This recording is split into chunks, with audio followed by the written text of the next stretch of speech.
রাষ্ট্রপতির ছবি সরানো নিয়ে যা বললেন রিজভী। জানাবো প্রেমিকের সঙ্গে ভাড়া বাড়িতে প্রবাসীর স্ত্রীর বসবাস, অতঃপর জাতীয় পার্টি জিন্দা লাশ বলছেন শেখ হাসিনা।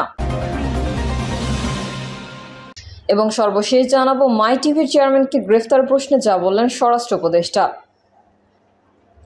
এতক্ষণ শুনছিলেন সংবাদ শিরোনাম, এবারে বিস্তারিত। তবে তার আগে অনুরোধ থাকবে আমাদের চ্যানেলটি সাবস্ক্রাইব করে বেল আইকনটি ক্লিক করুন। রাষ্ট্রপতির ছবি সরানো নিয়ে যা বললেন রিজভী।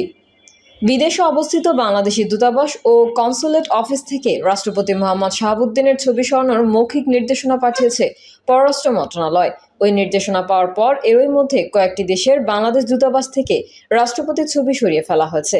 আবার অনেক দূতাবাস জানিয়েছে তারা 5ই আগস্টের পরপরই এসব ছবি সরিয়ে ফেলেছে।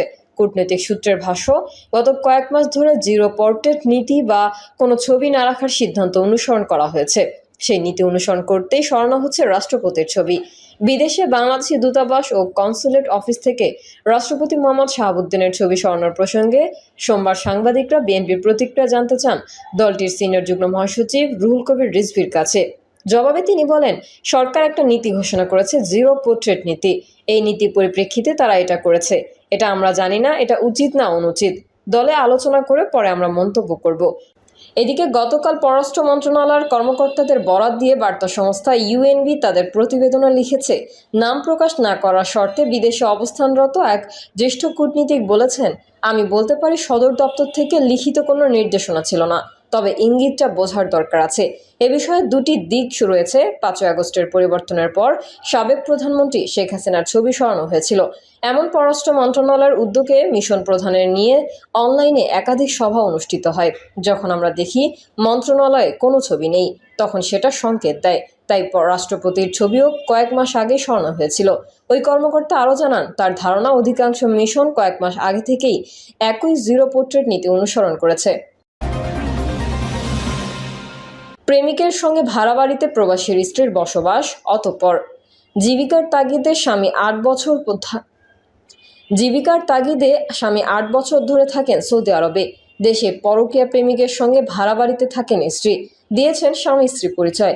এক পর্যায়ে পরকীয়া প্রেমিকের সঙ্গে অভিমান করে আত্মহত্যার পথ বেছে নিয়েছেন ওই প্রবাসীর স্ত্রী। আত্মহত্যাকারী গৃহবধূ উপজেলার বলধারা ইউনিয়নের খোয়ামুড়ি গ্রামের প্রবাসীর স্ত্রী। তার স্বামী দীর্ঘ 8 বছর ধরে সৌদি আরবে চাকরি করছেন।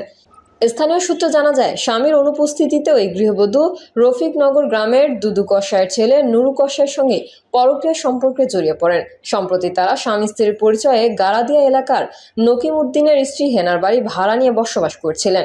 পুলিশ জানায়, নুরু কসাইয়ের সঙ্গে বনিবনা না হওয়ায় কথা কাটাকাটির রেশ ধরে ওই প্রবাসী স্ত্রী সোমবার ভোরে বারান্দার গ্রিলের সঙ্গে ওড়নায় গলায় পেঁচিয়ে আত্মহত্যা করেন।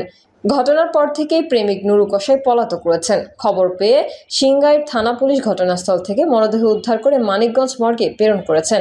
এ ব্যাপারে সিংগাইর থানার ওসি JOM তৌফিক আজম জানান, প্রাথমিকভাবে বিষয়টি আত্মহত্যা হিসেবে নিশ্চিত হওয়া গেছে। এ ঘটনার আইনগত ব্যবস্থা প্রক্রিয়াধীন। জাতীয় পার্টি জিন্দা লাশ বলছেন শেখ হাসিনা। জাতীয় পার্টিকে জিন্দা লাশ বলে আখ্যায়িত করেছিলেন ছাত্র জনতার আন্দোলনের মুখে ক্ষমতাচ্যুত সাবেক প্রধানমন্ত্রী শেখ হাসিনা। সোমবার সামাজিক যোগাযোগ মাধ্যম ফেসবুকে ছড়িয়ে পড়া এক ফোনালাপের ক্লিপ থেকেই তথ্য জানা যায়। 2024-এর জুলাই আন্দোলনের সময় বাংলাদেশ আওয়ামী লীগের সভাপতিমণ্ডলীর সদস্য এবং ঢাকা 13 আসনের সাবেক সংসদ সদস্য, সাবেক বস্ত্র ও পাটমন্ত্রী জাহাঙ্গীর কবির নানকের সঙ্গে শেখ হাসিনার 5 মিনিট 26 সেকেন্ডের এই কথোপকথনে শেখ হাসিনা এই কথা বলেন। সেই ফোনালাপে শেখ হাসিনাকে বলতে শোনা যায়, তুমি আমাকে যা বলবা সত্যি কথা বলবা। অপর পাশ থেকে জাহাঙ্গীর কবির নানক বলেন, জি বলবো। তারপর শেখ হাসিনা জিজ্ঞেস করেন, মোহাম্মদপুরের বিহারীপট্টির তাদের ভূমিকা কি? তখন নানক বলেন, ওদের ভূমিকা ভালো আপা, শুধু এখানে সেন্টু কমিশনার আছে একটা কালপ্রিট জাতীয় পার্টির, ওর সঙ্গে কয়েকটা ছেলে আছে, ও তো ওই এলাকার কাউন্সিলর, ওর কাছ থেকে বেনিফিট নেয়। এই ছেলে গুটি কয়েক ছেলে, এই 15 থেকে 20টা ছেলে, ওরা সব আমাদের পক্ষে ছিল। জাহাঙ্গীর কবির নানক জানান, মোহাম্মদপুরের সব ঠিক আছে, শুধু পল্লবীতে ঝামেলা। নানক মন্তব্য করেন, কিন্তু আপা, সেন্টুকে ধরলে আবার জাতীয় পার্টি চেতবে। প্রত্যুত্তরে শেখ হাসিনা নানককে ধমক দিয়ে বলেন, চুপ করো, জাতীয় পার্টি চেতলে আমাদের কি আসে যায়? জাতীয় পার্টি আর কত, দরকার নাই আর ওইসব পার্টির নিয়ে আর কি করব, জিন্দা লাশ, আমি এবার একটারও ছাড়বো না। অপর পাশ থেকে নানক বলেন, একেবারে সাইক্কা ফেলতে হবে আপা। মাই টিভির চেয়ারম্যানকে গ্রেফতারের প্রশ্নে যা বললেন স্বরাষ্ট্র উপদেষ্টা লেফটেন্যান্ট জেনারেল জাহাঙ্গীর কবির চৌধুরী বলেছেন, বেসরকারি টেলিভিশন স্টেশন মাই টিভির চেয়ারম্যান নাসিরুদ্দিন সাথীকে অ্যারেস্ট করা অবৈধ হলে কোর্ট তাকে ছেড়ে দেবে, তারা তো স্বাধীন। সোমবার সচিবালয়ে স্বরাষ্ট্র মন্ত্রণালয়ের সভাকক্ষে আইনশৃঙ্খলা বাহিনীর 12তম সভা শেষে এক সংবাদ সম্মেলনে নাসিরের গ্রেফতার প্রসঙ্গে তিনি এসব কথা বলেন।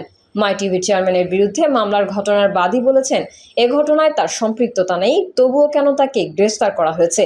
এমন প্রশ্নের জবাবে উপদেষ্টা বলেন, এ বিষয়ে কোর্টকে জিজ্ঞাসা করেন। পুলিশের অ্যারেস্ট করা অবৈধ হলে কোর্ট তাকে ছেড়ে দেবে, তারা তো স্বাধীন।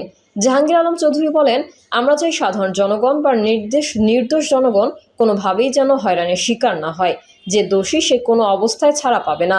আমরা সবসময় চুনোপুটিগুলো ধরি, বড় রুই মাছ সবসময় ছাড়া পেয়ে যায়। বড় একটা ধরা পড়েছে, এখন আপনারা সবাই লেগে গেছেন। চুনোপুটি সম্পর্কে কিন্তু কেউ কিছু বলছেন না। ত্রয়োদশ নির্বাচন সামনে রেখে আইনশৃঙ্খলা রক্ষা বাহিনীতে 25,871 জনকে নিয়োগ দেওয়া হয়েছে বলে জানিয়েছেন স্বরাষ্ট্র উপদেষ্টা। তিনি বলেন, পুলিশ বাহিনীতে 15,851 জন, বর্ডার গার্ড বাংলাদেশে 4,469 জন, 1,558 জন কারা, ফায়ার সার্ভিস ও সিভিল ডিফেন্সে 204 জন। এগুলো সব নতুন নিয়োগ। এসব পদের মধ্যে কিছু সৃজিত পদ ও কিছু শূন্য পদ। পুলিশের এসব নিয়োগ সাব ইন্সপেক্টর থেকে কনস্টেবল পর্যন্ত। এছাড়া আনসার ও বিজিবির ক্ষেত্রেও কনস্টেবল নিয়োগ দেওয়া হয়েছে। নাসিরকে জুলাই আন্দোলনের সময় হত্যার যাত্রাবাড়িতে আসাদুল হক বাবু হত্যা মামলায় জিজ্ঞাসাবাদের জন্য 5 দিনের রিমান্ডে পাঠিয়েছে আদালত। শুনানি শেষে ঢাকার মহানগর হাকিম জিয়াউদ্দিন আহমেদ সোমবার রিমান্ডের আদেশ দেন। এর আগে রোববার নাসিরকে এদিন আদালতে হাজির করে 7 দিনের রিমান্ড নিয়ে জিজ্ঞাসাবাদের অনুমতি চান মামলার তদন্ত কর্মকর্তা সিআইডির পুলিশ পরিদর্শক খান মোহাম্মদ ইরফান। রিমান্ড আবেদন বলা হয়, তদন্তে জানা গেছে মামলার এজাহার নামীয় 1 নম্বর আসামি সাবেক প্রধানমন্ত্রী শেখ হাসিনা ও তার আওয়ামী সরকারের মদতপুষ্ট আজ্ঞাবহ হয়ে মাই টিভির দায়িত্বশীল চেয়ারম্যান ও ব্যবস্থাপনা পরিচালক হয়ে মোহাম্মদ নাসিরুদ্দিন সাথী উস্কানিমূলক বক্তব্য ও প্রচার কার্যক্রম চালিয়ে ছাত্র জনতার আন্দোলনের বিরুদ্ধে অবস্থান নেয়।